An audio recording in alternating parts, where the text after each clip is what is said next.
How to tell that your manifestation is near.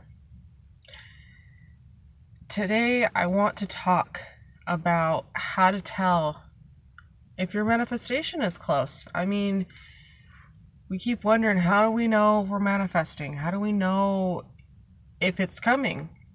Well, I just channeled some stuff based on my own experience that I hope will help you figure out in your own life if the stuff that your manifestation is coming to fruition. What's up, guys? My name is Megan, and I help empower people through mindfulness and meditation and spirituality and so much more. And today I want to talk about how to tell if your manifestation is close. So this is a video I kind of wanting to make for a while. I kind of channeled some of these things, so I just want to share them with you. The first thing that we need to understand is that manifestation is a paradox. So if you're trying to manifest something, you're saying, oh, I really want this to happen. Oh, I really want this to happen. You're not in a vibrational alignment to receive it. So you can keep saying that, but unless you let go of the outcome and just focus on the present moment, those manifestations are never going to come. So that's my first one, is that you kind of start to move further away from it, which is a little bit scary, right? Because you think, gosh, am I letting go of my goals by doing this other thing or focusing on this other thing? No, it's quite the opposite. It's actually that you're moving closer to it, but it feels like you're moving further away from it because you're not focused on it as much, which is good because that means you are trusting the universe. You're letting go of the outcome. You're not letting go of your goals. You're not completely trying to stop achieving your goals. You're just letting go of the outcome, right? So for example, with me, I kind of decided that I was going to step back into just assistant produce manager. And I felt like I was like, gosh, am I giving up my goal of, am I going to have enough time to do YouTube? Am I going to be able to do this? But I said to myself in that moment, I'm like, because I've been through a shift like this before. I said, no, I'm going to trust the universe and trust that I know exactly where I'm going and how I'm going to, I know that the universe has got my back. So I'm just going to take the job and realize that it's there in front of me for a reason. There has to be a reason why I have to take a little bit of a side curve towards my goals, right? So just understand that when you start to move further away from it, you're actually moving closer to it. It just doesn't feel that way. Now, also, the next thing that I was going to talk about is that you start to feel like an inner deep peace within yourself. Now, I think this is because you start to get rid of that attachment to it, that you're no longer dependent on if it happens or not to feel fulfilled. A lot of times we think that if we get this certain thing, we're going to be happy or it's going to make us feel fulfilled, and it just doesn't. I was a produce manager making a ton of money, and I had all this money in my bank account, but it did not make me feel fulfilled. So when you start to feel an inner deep peace within yourself, you know that you've done the work. You know that even if it doesn't happen, you're going to feel fulfilled.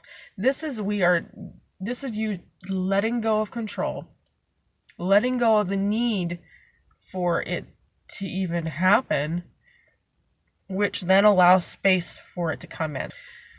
So you start to focus on other things instead of pouring all of your energy and resources into one thing. Now, this may sound crazy, like, what are you talking about, Megan? I shouldn't focus on my goals? No, that's not what I'm saying. You still want to focus on your goals. You still want to try to achieve your goals, but when you're draining your energy and focusing everything on that one thing, because don't have like an equal balance in your life, you're not able to allow those things to come in. You need space in your energy field for those things to come in. Say it's love that you're trying to attract. How do you expect to attract love if you have a closed heart, if you are closed towards those goals. When you start to focus on other things, as I already mentioned, you're not as dependent on those things to happen, which allows space for those things to come in. So if it seems like the walls are crumbling right now and you just don't understand what's going on, you say, oh, I'm trying to manifest this, and I thought that, if I trust the universe, it's going to happen. It is going to happen. You just need to let go of the outcome. You need to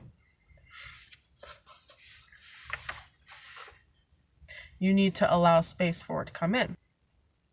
Michael A. Singer, I am reading his book right now called The Untethered Soul, where he talks about how to basically, you need to get rid of all the junk, the samskaras, in your energy field.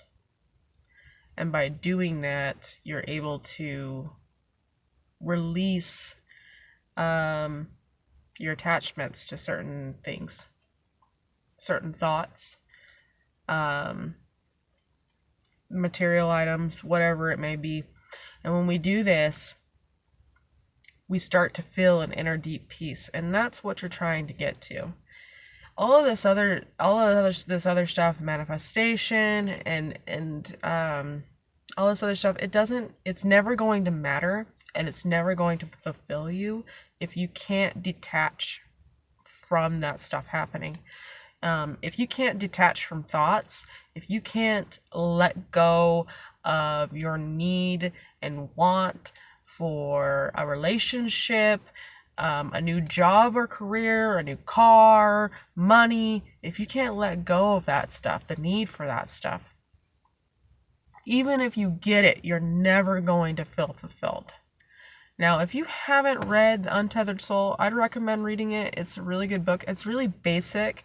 I would say that and Eckhart Tolle's book are probably the most straightforward, where it's not too esoteric. So if you haven't checked those out, definitely check them out. But not a sponsor, by the way. But the only way to feel fulfilled is to be present and to let go of your need and want to manifest. And when you start to let go of your need and want to manifest things in your life, it's a paradox, because that's when those things come into your life. I noticed for me that I wrote down, I want to make a job, or I want a job making, $50,000 a year. And then what happens? I go to work at Harmon's and I'm making like $18 an hour or something like that. But I did, I was only took a job.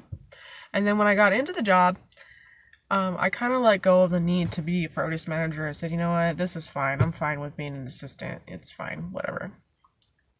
And then literally like 2 weeks later, oh, by the way, I'm going to move up to corporate. The store's all yours.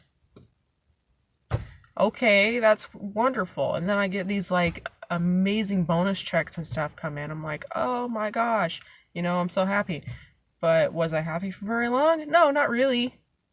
So it's all an understanding that it's not what we do with our time that matters.